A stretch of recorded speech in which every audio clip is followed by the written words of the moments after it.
ಬಂಧುಗಳೇ, ಈ ವಿಡಿಯೋನಲ್ಲಿ ನ್ಯೂಮ್ಯಾಟಿಕ್ ಸಿಲಿಂಡರ್ ಮತ್ತು ಸಾಲಿನಾಯ್ಡ್ ವಾಲ್ವ್ ಹೇಗೆ ವರ್ಕ್ ಆಗುತ್ತೆ ಮತ್ತು ಅದರ ಒಳಭಾಗದಲ್ಲಿ ಏನೇನಿದೆ ಅನ್ನೋದನ್ನು ಈ ಒಂದು ವಿಡಿಯೋನಲ್ಲಿ ನೋಡ್ತಾ ಹೋಗೋಣ. ದಯವಿಟ್ಟು ನಮ್ಮ ಚಾನಲ್ಗೆ ಸಬ್ಸ್ಕ್ರೈಬ್ ಮಾಡ್ಕೊಳ್ಳಿ. ವಿಡಿಯೋ ಇಷ್ಟ ಆದರೆ ಲೈಕ್ ಮಾಡಿ ಮತ್ತು ಶೇರ್ ಮಾಡಿ. ಬನ್ನಿ ಹಾಗಾದರೆ ವಿಡಿಯೋ ಸ್ಟಾರ್ಟ್ ಮಾಡೋಣ. ಈ ಒಂದು ನ್ಯೂಮ್ಯಾಟಿಕ್ ಸಿಲಿಂಡರ್ನ ಕೆಲವೊಂದು ವೆಹಿಕಲ್ಗಳಲ್ಲಿ ಯೂಸ್ ಮಾಡ್ತಾರೆ, ಅದೇ ರೀತಿ ಕೆಲವೊಂದು ಮಿಷಿನ್ಗಳಲ್ಲಿ ಯೂಸ್ ಮಾಡ್ತಾರೆ. ಮತ್ತು ಈ ಸಿಲಿಂಡರ್ನಲ್ಲಿ ಕೆಲವು ಪಾರ್ಟ್ಸ್ಗಳಿದ್ದಾವೆ. ಆ ಪಾರ್ಟ್ಸ್ ಯಾವ್ಯಾವಿದೆ ಅಂತ ನಾವು ನೋಡ್ತಾ ಹೋಗೋಣ. ಇದನ್ನು ಫ್ರಂಟ್ ಕ್ಯಾಪ್ ಅಂತ ಹೇಳ್ತಾರೆ. ಮತ್ತು ಇದು ಸಿಲಿಂಡರ್ ಬ್ಯಾರಲ್, ಇದು ಎಂಡ್ ಕ್ಯಾಪ್, ಮತ್ತು piston rod, dust collar, dust ring, piston seal, wear ring, magnet ring, buffer sleeve, buffer valve, ಮತ್ತು ಇದು 2 ಪೋರ್ಟ್. ಇಷ್ಟು ಪಾರ್ಟ್ಸ್ಗಳು ಈ ಒಂದು ನ್ಯೂಮ್ಯಾಟಿಕ್ ಸಿಲಿಂಡರ್ನಲ್ಲಿ ಇರ್ತವೆ. ಈ ಸಿಲಿಂಡರ್ ವರ್ಕ್ ಆಗೋದಕ್ಕೆ ಹೈ ಪ್ರೆಷರ್ ಏರ್ ಬೇಕು. ಹಾಗಾಗಿ ಏರ್ ಕಂಪ್ರೆಸರ್ನ ಯೂಸ್ ಮಾಡ್ತಾರೆ. ಈ ಏರ್ ಕಂಪ್ರೆಸರ್ ಹೈ ಪ್ರೆಷರ್ ಏರ್ನ ಜನರೇಟ್ ಮಾಡುತ್ತೆ. ಕೆಲವೊಂದು ಸಿಲಿಂಡರ್ ಆಯಿಲಿಂದ ವರ್ಕ್ ಆಗುತ್ತೆ. ಈ ಹೈಡ್ರಾಲಿಕ್ ಸಿಲಿಂಡರ್ ಯಾವ ರೀತಿ ವರ್ಕ್ ಆಗುತ್ತೆ ಅನ್ನೋದನ್ನು ವಿಡಿಯೋ ಮಾಡಿ ಹಾಕಿದ್ದೀನಿ.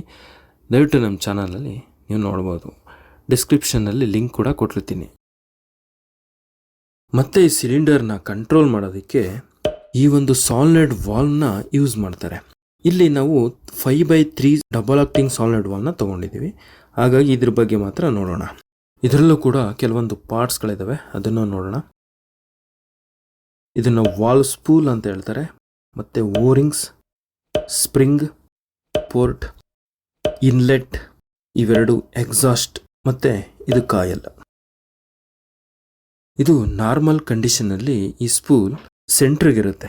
ಆ ಕಡೆ ಈ ಕಡೆ 2 ಸ್ಪ್ರಿಂಗ್ ಇರುತ್ತೆ, ಅದು ಕೂಡ ಟೆನ್ಷನ್ ಇರುತ್ತೆ. ಈ ಒಂದು ಕಂಡೀಷನ್ನಲ್ಲಿ ಸಾಲಿನಾಯ್ಡ್ ವಾಲ್ವ್ನಿಂದ ಸಿಲಿಂಡರ್ಗೆ ಯಾವುದೇ ಏರ್ ಹೋಗೋದಿಲ್ಲ.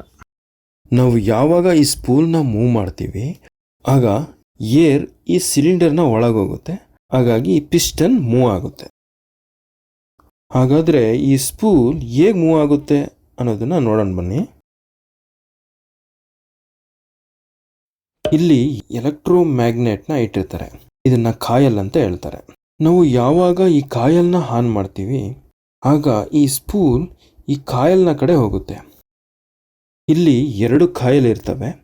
ನಾವು ಯಾವಾಗ ಕಾಯಲ್ನ ಆನ್ ಮಾಡ್ತೀವಿ ಆ ಒಂದು ಕಾಯಲ್ನ ಕಡೆ ಈ ಸ್ಪೂಲ್ ಮೂವ್ ಆಗುತ್ತೆ. ಎಲೆಕ್ಟ್ರೋಮ್ಯಾಗ್ನೆಟ್ ಯಾವ ರೀತಿ ವರ್ಕ್ ಆಗುತ್ತೆ ಅನ್ನೋದನ್ನ ನೋಡೋಣ ಬನ್ನಿ. ಇದು ಮ್ಯಾಗ್ನೆಟ್. ಇದು ಮೆಟಲ್ ಪೀಸ್ನ ಹಿಡಿಯುತ್ತೆ. ಇದು ಒಂದು ಕಾಪರ್ ವೈರ್. ಈ ವೈರ್ನ ಒಂದು ಮೆಟಲ್ ರಾಡ್ಗೆ ಸುತ್ತೋಣ.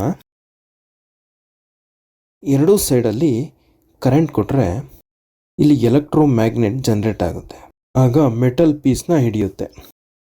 ಇಲ್ಲಿ ಮೆಟಲ್ ಪೀಸ್ ಅಂದರೆ ಸ್ಪೂಲ್, ಅದೇ ರೀತಿ ಕಾಪರ್ ವೈರ್ ಅಂದರೆ ಈ ಒಂದು ಕಾಯಲ್. ನಾವು ಈ ಕಾಯಲ್ನ ಯಾವಾಗ ಆನ್ ಮಾಡ್ತೀವಿ ಆ ಒಂದು ಟೈಮ್ಗೆ ಈ ಸ್ಪೂಲ್ ಮೂವ್ ಆಗುತ್ತೆ. ಈ ಸ್ಪೂಲ್ ಮೂವ್ ಆದರೆ ಸಿಲಿಂಡರ್ ಕೂಡ ಮೂವ್ ಆಗುತ್ತೆ. ಈ ಒಂದು ಕಾಯಲ್ನ ನಾವು ಆಫ್ ಮಾಡಿದ್ರೆ ವಾಪಸ್ ಸೆಂಟ್ರಿಗೆ ಹೋಗಿ ನಿಲ್ಲುತ್ತೆ. ಸ್ಪ್ರಿಂಗ್ ಟೆನ್ಷನ್ ಇರೋದ್ರಿಂದ ಕಾಯಲ್ ಆಫ್ ಆದ ತಕ್ಷಣ ಸ್ಪೂಲ್ನ ಸೆಂಟ್ರಿಗೆ ತಳ್ಳುತ್ತೆ. ಈ ವಾಲ್ವ್ನಲ್ಲಿ 5 ಪೋರ್ಟ್ಗಳಿರ್ತವೆ. 1, 2, 3, 4, 5. ಇಲ್ಲಿ 4 ಮತ್ತು 2 ಸಿಲಿಂಡರ್ಗೆ ಕನೆಕ್ಟ್ ಆಗಿರುತ್ತೆ.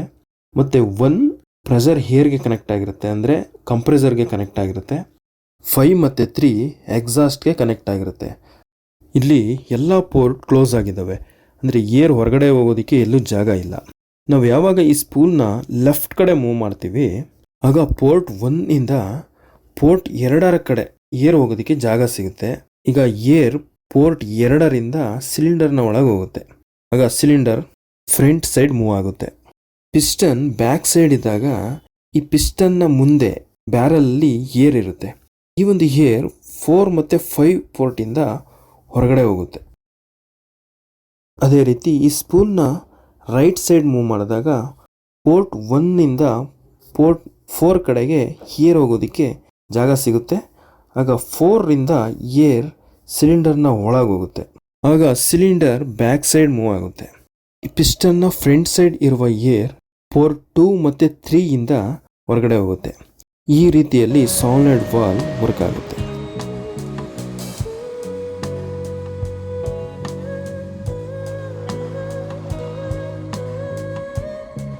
ಈ ಒಂದು ಸಿಲಿಂಡರ್ ಡಬಲ್ ಆಕ್ಟಿಂಗ್ ಸಿಲಿಂಡರ್. ಇಲ್ಲಿ ಬಿ ಪೋರ್ಟ್ಗೆ ಏರ್ ಬರುತ್ತೆ. ಆಗ ಪಿಸ್ಟನ್ ಫ್ರಂಟ್ ಸೈಡ್ ಮೂವ್ ಆಗುತ್ತೆ. ಪಿಸ್ಟನ್ನ ಫ್ರಂಟ್ ಸೈಡ್ನಲ್ಲಿರುವ ಏರ್ ಪೋರ್ಟ್ ಎ ಇಂದ ಹೊರಗೆ ಹೋಗುತ್ತೆ. ನಂತರ ಪೋರ್ಟ್ ಎಗೆ ಏರ್ ಬಂದಾಗ ಪಿಸ್ಟನ್ ಬ್ಯಾಕ್ ಸೈಡ್ ಹೋಗುತ್ತೆ.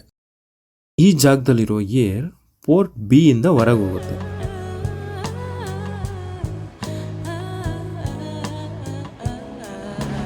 ಇಲ್ಲಿ ಒಂದನ್ನು ಸೂಕ್ಷ್ಮವಾಗಿ ನೋಡಿ. ಇಲ್ಲಿ ಮೂವ್ಮೆಂಟ್ ಆಗಬೇಕಾದ್ರೆ ಎರಡು ಎಂಡ್ ಸೈಡ್ನಲ್ಲಿ ಜೋರಾಗಿ ಹೊಡೆದು ನಿಲ್ಲುತ್ತೆ. ಹೀಗಾಗೋದ್ರಿಂದ ಸಿಲಿಂಡರ್ ಡ್ಯಾಮೇಜ್ ಆಗ್ಬೋದು. ಆದ್ದರಿಂದ ಸಿಲಿಂಡರ್ನ ಕೊನೆಯಲ್ಲಿ ಕುಷನಿಂಗ್ ಇರುತ್ತೆ. ಈ ಕುಷನಿಂಗ್ ಎಲ್ಲ ಸಿಲಿಂಡರ್ನಲ್ಲಿ ಇರೋದಿಲ್ಲ, ಕೆಲವೊಂದು ಸಿಲಿಂಡರ್ಗಳಲ್ಲಿ ಇರುತ್ತೆ. ಸಿಲಿಂಡರ್ನಲ್ಲಿ ಈ ರೀತಿ ಒಂದು ಸ್ಕ್ರೂ ಇರುತ್ತೆ.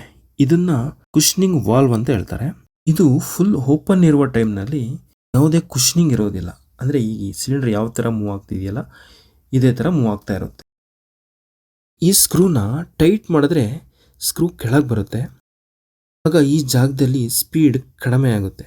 ಆಗ ಸ್ಲೋ ಆಗಿ ಸ್ಟಾಪ್ ಆಗುತ್ತೆ. ಇನ್ಸೈಡ್ ಯಾವ ರೀತಿ ವರ್ಕ್ ಆಗುತ್ತೆ ನೋಡೋಣ. ಇಲ್ಲಿ ಎರಡೂ ಕಡೆ ಕುಷನಿಂಗ್ ಸ್ಲೀವ್ ಇರುತ್ತೆ. ಈ ಕ್ಯಾಪ್ನಲ್ಲಿ ಓರಿಂಗ್ ಇರುತ್ತೆ. ಪ್ರತಿ ಟೈಮ್ನಲ್ಲೂ ಈ ಸ್ಲೀವ್ ಈ ಓರಿಂಗ್ನ ಒಳಗೋಗಿ ಬರ್ತಾ ಇರುತ್ತೆ. ಈಗ ಯಾವುದೇ ಕುಷನಿಂಗ್ ಇಲ್ಲ. ಈ ಸ್ಕ್ರೂ ಕೂಡ ಓಪನ್ ಇದೆ. ಮತ್ತೆ ಸ್ಟಾಪ್ ಆಗಬೇಕಾದ್ರೆ ಒಡೆದು ಸ್ಟಾಪ್ ಆಗ್ತಾ ಇದೆ. ಇಲ್ಲಿ ಪಿಸ್ಟನ್ ಮೂವ್ ಆಗ್ತಾ ಇರುತ್ತೆ. ಈ ಒಂದು ಜಾಗದಲ್ಲಿ ಇರುವ ಏರ್ ಡೈರೆಕ್ಟ್ ಆಗಿ ಈ ಪೋರ್ಟ್ ಇಂದ ಹೊರಗಡೆ ಹೋಗ್ತಾ ಇರುತ್ತೆ. ಯಾವಾಗ ಈ ಕುಷನಿಂಗ್ ಸ್ಲೀವ್ ಓರಿಂಗ್ಗೆ ಎಂಟ್ರಿ ಆಗುತ್ತೆ ಆಗ ಈ ಏರ್ ಬ್ಲಾಕ್ ಆಗುತ್ತೆ. ಇಲ್ಲಿಂದ ಏರ್ ಹೊರಗಡೆ ಹೋಗೋದಕ್ಕೆ ಆಗೋದಿಲ್ಲ.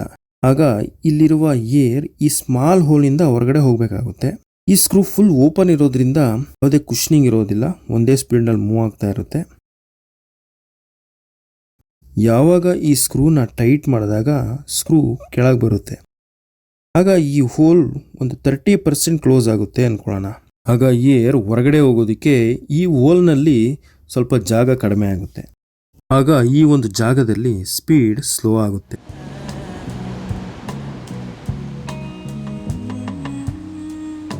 ಈ ಒಂದು ಸ್ಕ್ರೂನ ಇನ್ನೂ ಸ್ವಲ್ಪ ಕೆಳಗೆ ಮಾಡಿದಾಗ ಸ್ಪೀಡ್ ಇನ್ನೂ ಸ್ವಲ್ಪ ಸ್ಲೋ ಆಗುತ್ತೆ.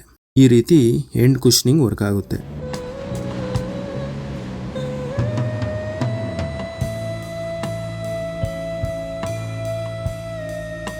ಈ ಸಿಲಿಂಡರ್ ಮತ್ತು ಸಾಲಿಡ್ ವಾಲ್ನ ಈ ಫ್ಯಾಕ್ಟರಿಗಳಲ್ಲಿ ಯಾವ ಒಂದು ರೀತಿಯಲ್ಲಿ ಯೂಸ್ ಮಾಡ್ತಾರೆ ಅನ್ನೋದನ್ನು ಈ ಒಂದು ಎಕ್ಸ್ಪೆರಿಮೆಂಟಿಂದ ನಾವು ನೋಡ್ತಾ ಹೋಗೋಣ.